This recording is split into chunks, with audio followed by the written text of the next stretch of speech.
ಪಶ್ಚಿಮ ಘಟ್ಟದಲ್ಲಿ ಕಳೆದ ಹಲವು ವರ್ಷಗಳಿಂದ ಮಾವೋವಾದಿ ಚಟುವಟಿಕೆಯಲ್ಲಿ ಸಕ್ರಿಯರಾಗಿದ್ದ 6 ಮಂದಿ ನಕ್ಸಲರು ಸಿಎಂ ಸಿದ್ದರಾಮಯ್ಯ ಅವರ ಗೃಹ ಕಚೇರಿ ಕೃಷ್ಣಾದಲ್ಲಿ ಇವತ್ತು ಶರಣಾಗಿದ್ದಾರೆ. ಸಿಎಂ ಗೃಹ ಕಚೇರಿ ಕೃಷ್ಣಾದಲ್ಲಿ ನಕ್ಸಲ್ ಶರಣಾಗತಿ ಮತ್ತು ಪುನರ್ವಸತಿ ಸಮಿತಿ ಸದಸ್ಯರು ಹಾಗೂ ಶಾಂತಿಗಾಗಿ ನಾಗರಿಕರ ವೇದಿಕೆ ಸದಸ್ಯರ ಸಮ್ಮುಖದಲ್ಲಿ 6 ಮಂದಿ ನಕ್ಸಲರು ಶಸ್ತ್ರಾಸ್ತ್ರವನ್ನ ತೊರೆದು ಸಮಾಜದ ಮುಖ್ಯ ವಾಹಿನಿಗೆ ಬಂದಿದ್ದಾರೆ. 16 ವರ್ಷಗಳಿಂದ ನಕ್ಸಲ್ ಹೋರಾಟದಲ್ಲಿ ಭಾಗಿಯಾಗಿದ್ದ ಈ ನಕ್ಸಲರ ಹಿನ್ನೆಲೆ ಏನು, ಅವರ ಹೋರಾಟದ ಹಾದಿ ಹೇಗಿತ್ತು ಅನ್ನೋದನ್ನ ನೋಡೋಣ ಬನ್ನಿ.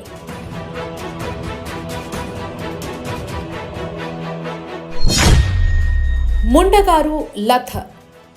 ಚಿಕ್ಕಮಗಳೂರು ಜಿಲ್ಲೆಯ ಶೃಂಗೇರಿ ತಾಲೂಕಿನ ಲತಾ ಮುಂಡಗಾರು ಬಡ ಆದಿವಾಸಿ ದಂಪತಿಯ ಪುತ್ರಿ. ದೊಡ್ಡ ಕುಟುಂಬದ ಹೆಣ್ಣು ಮಗಳು. ಬಡತನ ಮತ್ತು ಶಾಲೆಯ ಶಿಕ್ಷಕರ ಕಿರುಕುಳದಿಂದಾಗಿ 6ನೇ ತರಗತಿಗೆ ತಮ್ಮ ಓದನ್ನು ನಿಲ್ಲಿಸುತ್ತಾರೆ. ಅಂತ್ಯದ 106 ಆದಿವಾಸಿ ಕುಟುಂಬಗಳಂತೆಯೇ ಈ ಕುಟುಂಬವೂ ಸಹ ಕುದುರೆಮುಖ ರಾಷ್ಟ್ರೀಯ ಉದ್ಯಾನವನ ಯೋಜನೆಯಡಿ ಮನೆ ಕಳೆದುಕೊಳ್ಳುವ ಪರಿಸ್ಥಿತಿ ಬಂದಾಗ ಅದರ ವಿರುದ್ಧದ ಹೋರಾಟ ನಡೆಸ್ತಾ ಇದ್ದ ಚಳುವಳಿಯ ಭಾಗವಾದರು. ಪ್ರಜಾಸತ್ತಾತ್ಮಕ ಹೋರಾಟಗಳಿಗೆ ಬೆಲೆ ನೀಡದ ಸರ್ಕಾರದ ಧೋರಣೆಗೆ ಬೇಸತ್ತು 2000ನೇ ಇಸವಿಯಲ್ಲಿ ಅಂದರೆ ತಮ್ಮ 18ನೇ ವಯಸ್ಸಿನಲ್ಲಿ ಸಶಸ್ತ್ರ ಹೋರಾಟಕ್ಕೆ ಧುಮುಕಿದ್ರು. ಅಂದಿನಿಂದ ಕರ್ನಾಟಕ ಮತ್ತು ಕೇರಳಗಳಲ್ಲಿ ಸಂಚರಿಸುವ ದಳದ ಭಾಗವಾಗಿದ್ರು. ಇಂದು ಮತ್ತೆ ಜನಪರ ಚಳುವಳಿಗಳಲ್ಲಿ ಪ್ರಜಾತಂತ್ರವಾಗಿ ಹೋರಾಟಗಳನ್ನು ನಡೆಸೋದಕ್ಕೆ ಮುಖ್ಯ ವಾಹಿನಿಯ ಭಾಗವಾಗಿದ್ದಾರೆ. 6ನೇ ತರಗತಿ ಓದಿರುವ ಲತಾ ಅವರ ಯೋಜನೆಗಳ ಬಗೆಗಿನ ಸ್ಪಷ್ಟತೆ ಮತ್ತು ಬದ್ಧತೆ ಬೆರಗು ಹುಟ್ಟಿಸುವಂಥದ್ದು. ಈಗಿನ ನಕ್ಸಲ್ ತಂಡದ ನಾಯಕಿ ಅಂತ ಹೇಳಬಹುದು. ವನಜಾಕ್ಷಿ ಅವರು ಚಿಕ್ಕಮಗಳೂರು ಜಿಲ್ಲೆಯ ಮೂಡಿಗೆರೆ ತಾಲೂಕಿನ ಬಾಳೆಹೊಳೆಯವರು. ನಕ್ಸಲ್ ಹೋರಾಟಗಾರ್ತಿ ವನಜಾಕ್ಷಿ ವಿರುದ್ಧ 29 ಕೇಸ್ಗಳಿವೆ. ವನಜಾಕ್ಷಿ SSLCವರೆಗೆ ಓದಿದ್ದಾರೆ. ಇವರು ಈ ತಂಡದ ಅತೀ ಹಿರಿಯ ಸದಸ್ಯೆ. 1985ರಲ್ಲಿ ಓದು ನಿಲ್ಲಿಸಿದ ಈ ಆದಿವಾಸಿ ಮಹಿಳೆ ತನ್ನ ಗ್ರಾಮದಲ್ಲಿ ಸಾರ್ವಜನಿಕ ಜೀವನದ ಭಾಗವಾಗಿ 1992 ಮತ್ತು 1997ರಲ್ಲಿ ಗ್ರಾಮ ಪಂಚಾಯಿತಿ ಸದಸ್ಯೆಯಾಗಿ ಅವಿರೋಧವಾಗಿ ಆಯ್ಕೆಯಾಗಿದ್ದರು. 8 ಜನ ಮಕ್ಕಳ ದೊಡ್ಡ ಕುಟುಂಬದ ಹೆಣ್ಣು ಮಗಳಾಗಿ ಟೈಪ್ ರೈಟಿಂಗ್ ಕಲಿತು ಹೊಲಿಗೆಯನ್ನ ಜೀವನಾಧಾರ ಮಾಡಿಸಿಕೊಂಡಿದ್ರು. ರಾಜಕೀಯವಾಗಿ ಸಕ್ರಿಯವಾಗಿದ್ರೂ ಸಹ ಇವರಿಗೆ ಮತ್ತು ಇವರ ಕುಟುಂಬಕ್ಕೆ ಬಲಾಢ್ಯರಿಂದ ತಮ್ಮ ತುಂಡು ಭೂಮಿಯನ್ನ ಉಳಿಸಿಕೊಳ್ಳುವುದಕ್ಕೆ ಸಾಧ್ಯವಾಗಲಿಲ್ಲ. ಪರಿಣಾಮವಾಗಿ ತಾಯಿ ಮಾನಸಿಕ ಅಸ್ವಸ್ಥತೆಗೆ ಗುರಿಯಾದರೆ ಒಬ್ಬ ತಮ್ಮ ಆತ್ಮಹತ್ಯೆಗೆ ಶರಣಾದ. ಅಲ್ಲದೆ ಸುತ್ತಮುತ್ತ ಇದ್ದ ಹಲವು ಕುಟುಂಬಗಳು ಸಹ ತಮ್ಮಂತೆ ಬಡತನದ ಶೋಷಣೆಗಳಿಗೆ ಬಲಿಯಾಗ್ತಾ ಇದ್ದುದನ್ನು ಕಂಡು ವನಜಾಕ್ಷಿ ವ್ಯವಸ್ಥೆಯಲ್ಲಿ ನಂಬಿಕೆಯನ್ನ ಕಳ್ಕೊಂಡ್ರು. ಸಶಸ್ತ್ರ ಹೋರಾಟವೇ ದಾರಿಯನ್ನು ನಿರ್ಧಾರಕ್ಕೆ ಬಂದ ಅವರು ಆ ಕಾಲದಲ್ಲಿ ನಡೀತಾ ಇದ್ದ ಸಶಸ್ತ್ರ ಚಳುವಳಿಯ ಪ್ರಭಾವದಿಂದಾಗಿ 2000ನೇ ಇಸವಿಯಿಂದ ಮಾವೋವಾದಿ ಪಕ್ಷದ ಭಾಗವಾಗಿ ಕರ್ನಾಟಕ ಹಾಗೂ ಕೇರಳದಲ್ಲಿ ಸಂಚರಿಸುವ ದಳದ ಸದಸ್ಯೆಯಾಗಿದ್ರು. ಸುಂದರಿ ಕುತ್ಲೂರು. ಇವರು ದಕ್ಷಿಣ ಕನ್ನಡ ಜಿಲ್ಲೆಯ ಬೆಳ್ತಂಗಡಿಯವರು. 6 ಜನ ಮಕ್ಕಳಲ್ಲಿ ಸುಂದರಿ 5ನೇಯವರು. ಬಡತನ ಹಾಗೂ ಶಾಲೆ ದೂರವಿದ್ದಿದ್ರಿಂದ 3ನೇ ತರಗತಿಯ ನಂತರ ಶಾಲೆಯನ್ನ ತೊರೆದ್ರು. ಇವರ ಕುಟುಂಬವೂ ಸಹ ಕುದುರೆಮುಖ ರಾಷ್ಟ್ರೀಯ ಉದ್ಯಾನ ಯೋಜನೆಯಿಂದಾಗಿ ತನ್ನ ಎಲ್ಲವನ್ನ ಕಳೆದುಕೊಳ್ಳುವ ಅಪಾಯವನ್ನ ಎದುರಿಸ್ತಾ ಇತ್ತು.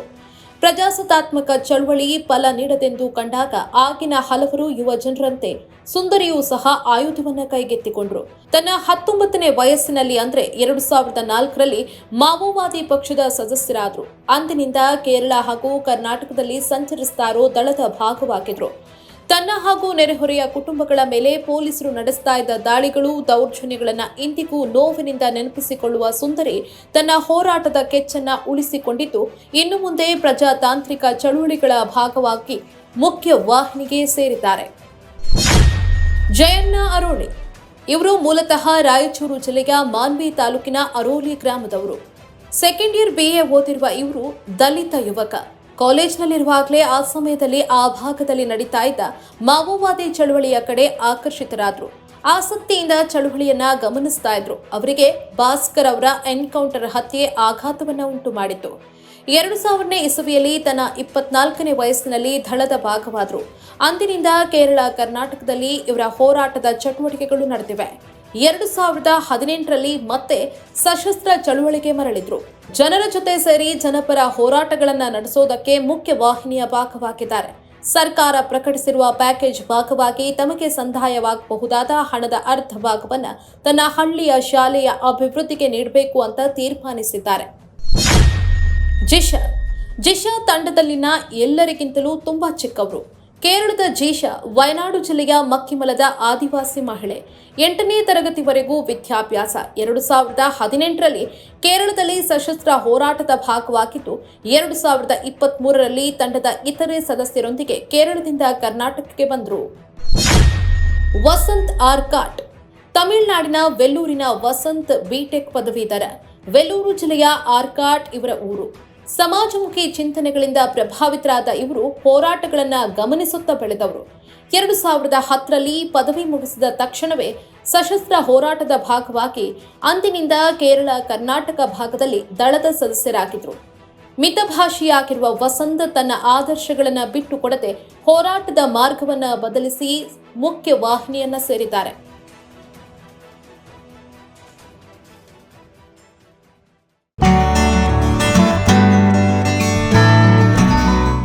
ಸ್ವೀಟ್ಸ್ ನೋಡಿದಾಗ ಬಾಯಿ ಚಪ್ಪರಿಸೋದು ಸಹಜ. ಆದ್ರೆ ಆ ಸಿಹಿ ಪದಾರ್ಥಗಳು ಆರೋಗ್ಯಕ್ಕೂ ಹಿತವಾಗಿರಬೇಕು ಅಲ್ವಾ?